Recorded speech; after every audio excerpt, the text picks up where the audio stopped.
महाराष्ट्र राज्य. महाराष्ट्र राज्यातील छत्रपती शिवाजी महाराजांच्या पदस्पर्शाने पावन झालेला सिंधुदुर्ग जिल्हा. याच जिल्ह्यातील मालवण तालुक्यातील श्रीदेव रामेश्वराचा आशीर्वाद लाभलेलं हे आचरे गाव.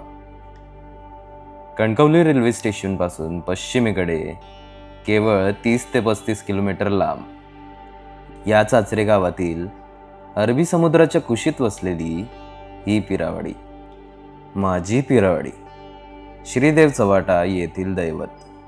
अरबी समुद्र असल्याने मच्छीमारी हा येथील लोकांचा मूळ व्यवसाय. पूर्वी या ठिकाणी 4 रापणी होत्या. त्यात प्रामुख्याने दक्षिणवाडा रापण संघ, मधलावाडा रापण संघ, उत्तरवाडा रापण संघ आणि कुबलवाडा रापण संघ. पूर्वी गावात 4 रापणी होते. पावसाळ्यात मच्छीमारी बंद. आपली मासो काय पावसात आपल्याकडे गावना नाही, त्याच्यामुळे मच्छीमारी बंद. मग पावसाळ्यात करायचं काय, तर जाळ्याची जे असायची रिपेरी वगैरे जी काय करूची असायची, पण त्याच्यासाठी गावात 4 समाज मंदिरं स्थापन केले.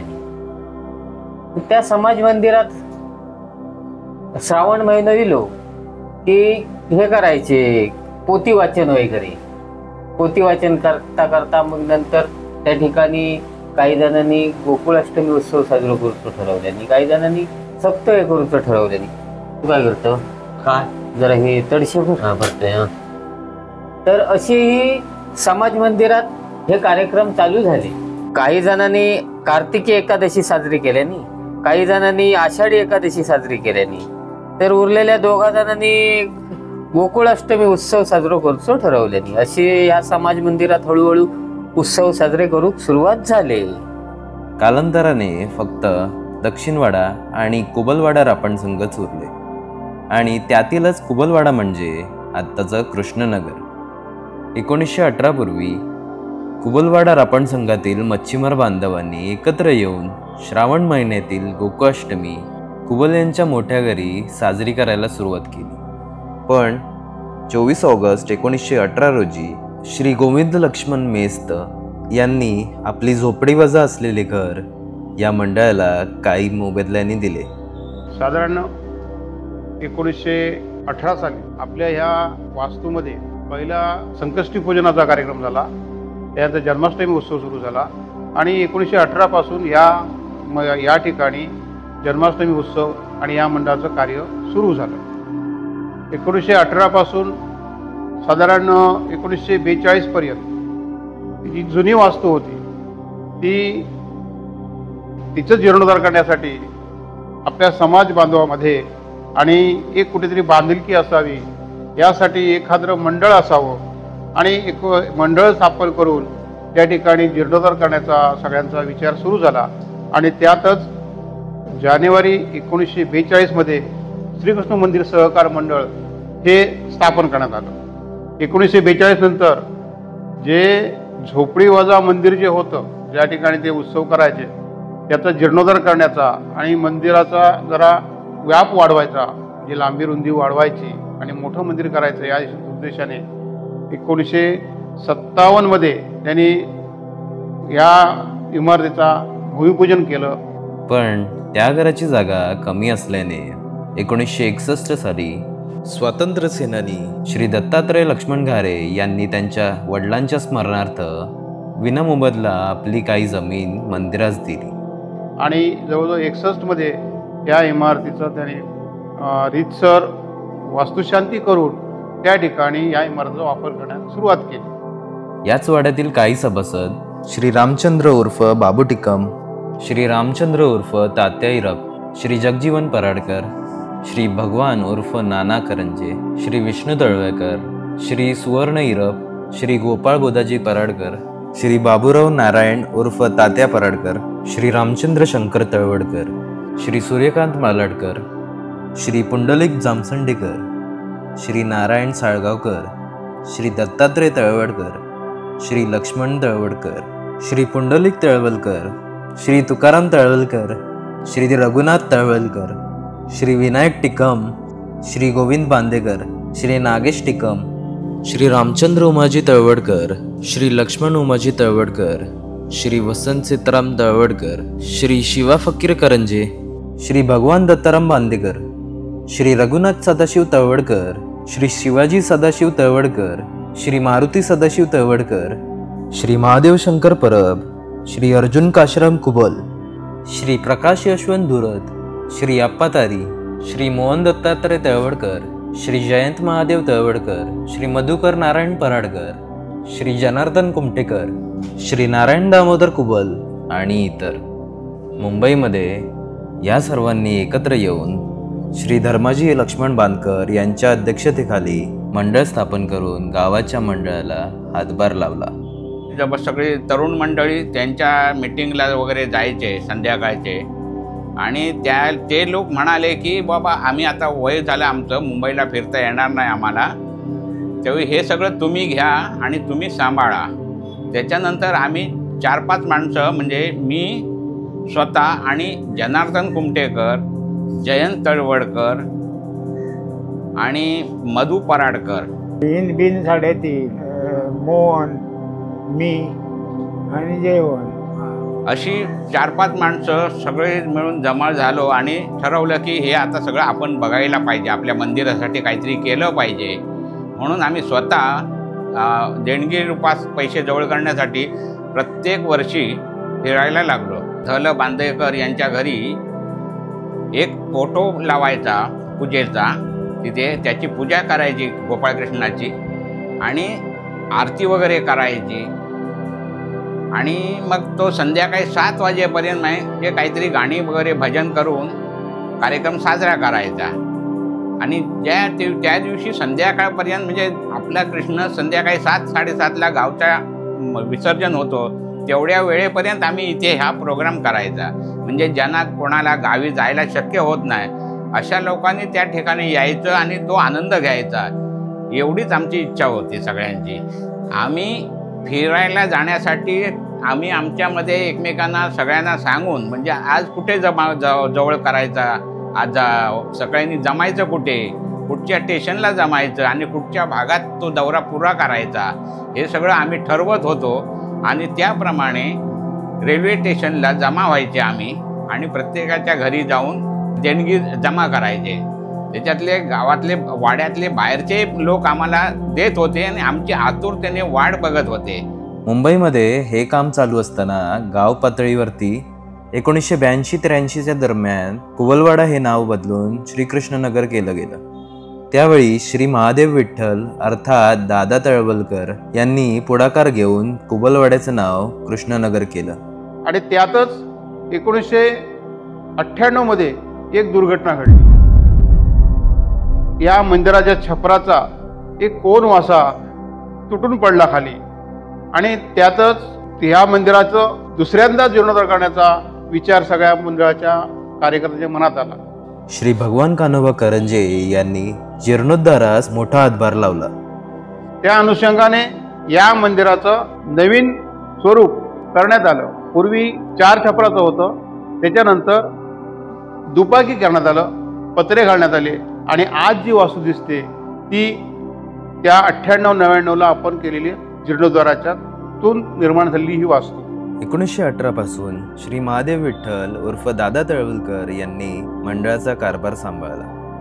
त्यानंतर श्री कान्होबा रामचंद्र करंजे, श्री प्रदीप दत्तात्रय घारे, श्री सुरेंद्र टिकम यांनी अध्यक्ष म्हणून कारभार सांभाळला. त्याच श्री पांडुरंग मोळकर, श्री भिकाजी मोळकर, श्री रघुवीर दोरी, श्री रामचंद्र कुबल, श्री पुरुषोत्तम तळवडकर, श्री उमाजी तळवडकर, श्री शंकर परब, श्री प्रदीप घारे, श्री गोपाळ तळवडकर, श्री पांडुरंग तारी, श्री सूर्यकांत साळगावकर, श्री यशवंत दुरत, श्री वसंत तारी, श्री दाकू कुमटेकर, श्री काशीनाथ कुमटेकर, श्री भिवा तळवडकर, श्री विनायक तळवडकर, श्री पांडुरंग बांदेकर, श्री हरिश्चंद्र कुबल, श्री विश्राम कुबल, श्री गोपाळ सारंग, श्री नामदेव दामोदर कुबल, श्री सुमन कुबल, श्री दिलीप पराडकर यांनी सहकार्य केले.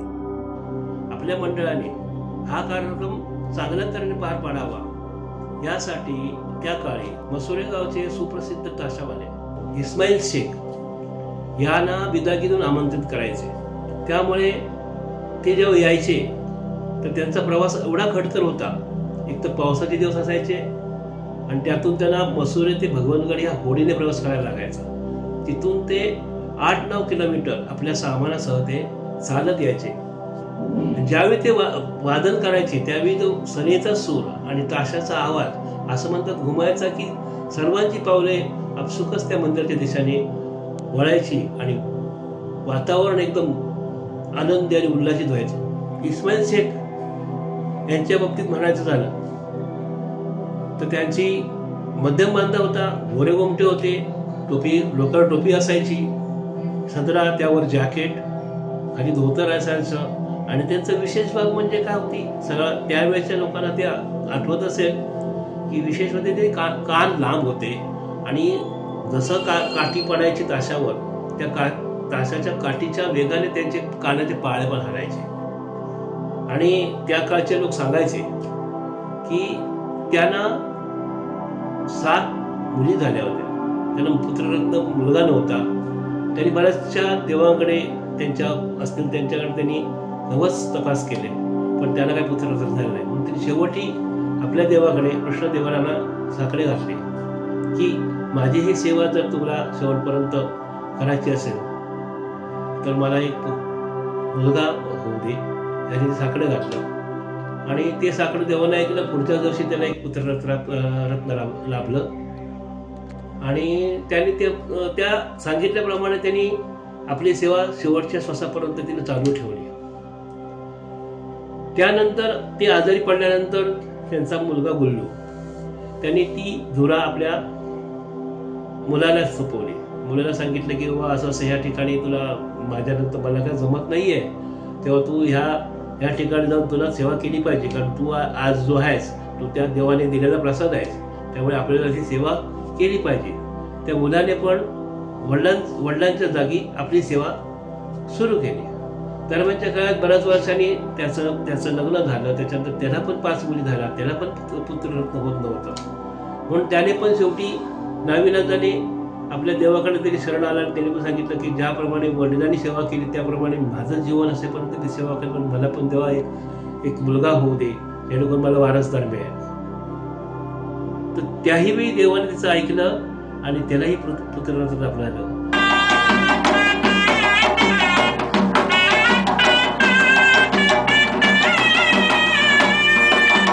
त्यांनी पण आपले हैद असेपर्यंत अगदी 3 वर्ष झाली असतील, ते गेल्यावर 3 वर्षापूर्वीपर्यंत त्यांनी आपलं काम इतबारी त्यांनी आपलं केलेलं आहे. मंडळ जे देईल ते मानधन घेऊन त्यांनी आपली सेवा केली. अशा ह्या मुस्लिम घराण्याची 2 पिढ्यांनी आपल्या मंडळाची सेवा केली. म्हणून या निमित्ताने मला त्यांची आठवण झाली आणि त्यांची आठवण आपण विसरू शकत नाही. त्यांच्या वादनाने, त्यांच्या त्या सुराने आज आपल्या उत्सवाची जी शोभा होती, आम्ही अभिमानाने सांगत होतो की आपल्या पंचक्रोशीमध्ये असं वादनाचं आणि कुठेच नव्हतं, तर आपल्या मंडळाकडे ते असायचं. आणि पिरावडीच्या पूर्ण असं म्हणतात त्यांचे अजून सणाचे सूर अजून नाहीत आणि जोपर्यंत त्यांचे ह्या पिरावडीच्या असं म्हणतात सूर आणि ताल असतील तोपर्यंत आमचं हे राधाकृष्ण देवस्थान मंडळ त्यांना कधी विसरू शकत नाही. दुसरी महत्वाची बाब अशी की त्या काळी साऊंड सिस्टीम हा प्रकारच नव्हता जवळपासच्या ह्याच्यामध्ये. त्यावेळी एकमेव मंडळ आमचं असं होतं की त्यावेळी आपल्या मंडळाकडेच एक साऊंड स्पीकर लागायचा. त्यामुळे आम्हाला एक अभिमान होता की आमच्या मंडळाकडेच स्पीकर वाजते, बाकी कुठल्याही मंडळाकडे एवढे हे नव्हतं की त्यांनी एवढे स्पीकर आणायचे, त्यामुळे सोयच नव्हती गावामध्ये. अशा वेळी आम्हाला एवढा अभिमान वाटायचा की आपल्या मंडळाकडेच एवढा स्पीकर आहे. तो स्पीकर सुद्धा तिथूनच घेऊन यायचे आणि ते आतापर्यंत चालू आहे.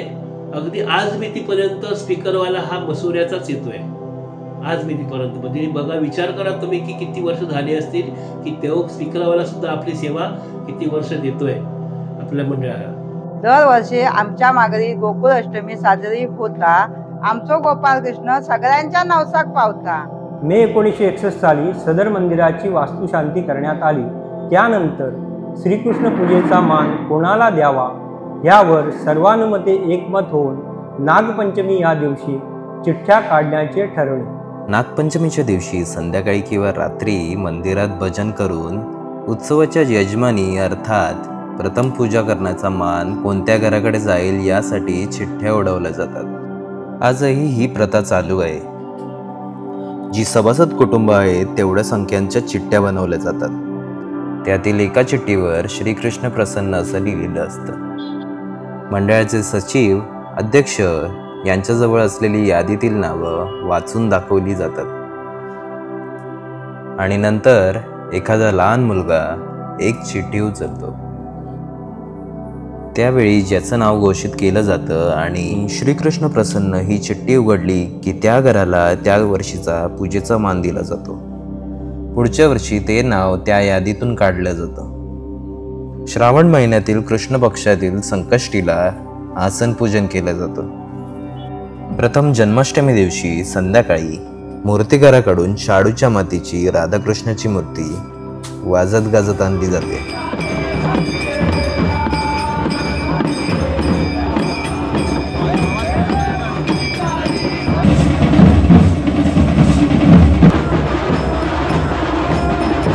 त्यावेळी त्या वर्षाच्या यजमान असलेल्या घराण्याला पूजा अर्चा करण्याचा मान दिला जातो.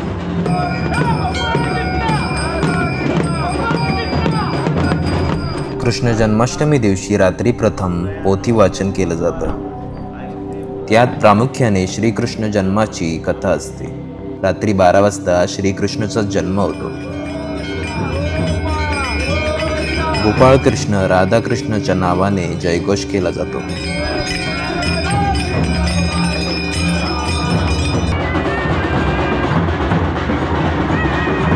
ज्या घराण्याचा यजमानी असेल त्याच्याकडून मूर्तीची पूजा करून मूर्तीची प्राणप्रतिष्ठापना केली जाते. मग इतर सभासद कुटुंब देवाची यथासांग पूजा करतात. स्थानिक किंवा इतर भजने असतात.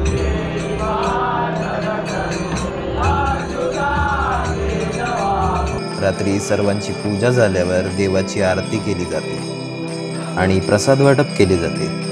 त्याबरोबरच त्या दिवशीचा उपवास सोडला जातो. पहाटे काकड आरती केली जाते. कालाष्टमी दिवशी सकाळी 9 वाजता देवाची आरती केली जाते.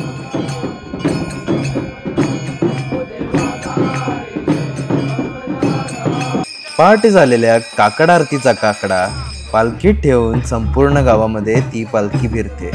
त्याला दिंडी असं म्हणतात. ढोल, ताशा, लेझिम, टाळ यांच्यासोबत पुरुष आणि महिला या दिंडीत सहभागी होतात.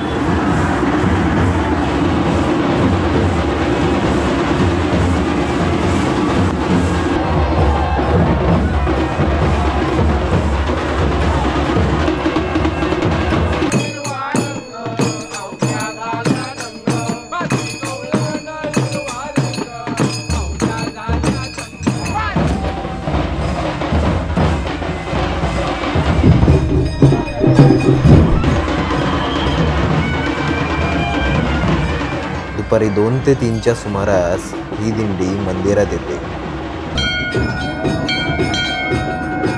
संध्याकाळी 4 ते 4:30च्या दरम्यान पुन्हा देवाची आरती होते.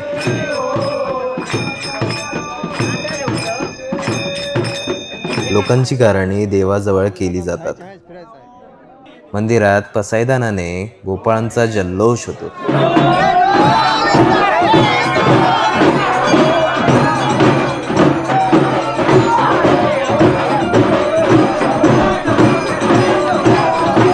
मंदिराच्या आवारात देवाचे 10 अवतार करून दाखविले जातात.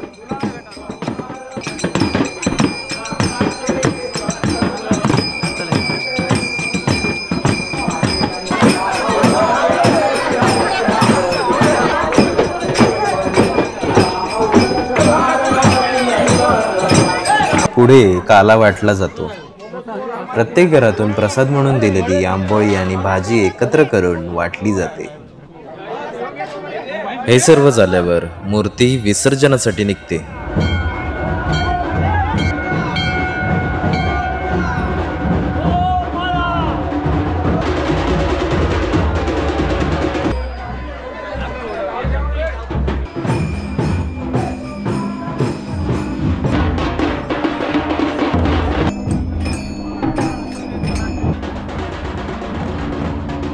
समुद्र मंदिरावर कबड्डी, मडके फोडणे, आईचा रुमाल हरवला, शेळी वाघ, नारळ पकडणे असे खेळ खेळून झाल्यावर मूर्तीची पुन्हा आरती करून मूर्तीचं विसर्जन केलं जातं.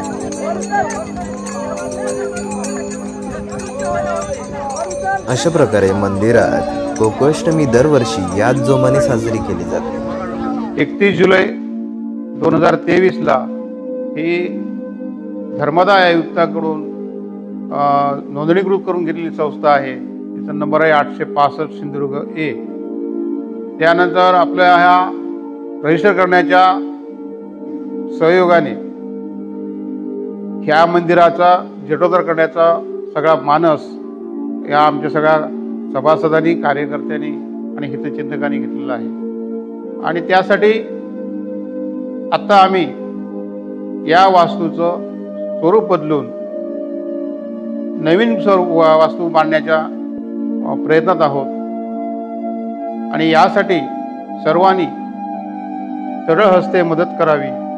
आणि ही जी वास्तू आहे ती आज अशी परिस्थिती आहे की उत्सवाचा एवढा प्रचंड अलोट गर्दी असते उत्सवाला की आतमध्ये बसायला आणि बाहेर उभं राहायला पण जागा मिळत नाही. आणि यासाठी आम्ही या मंदिराचं जीर्णोद्धार करण्याचं ठरवलेलं आहे.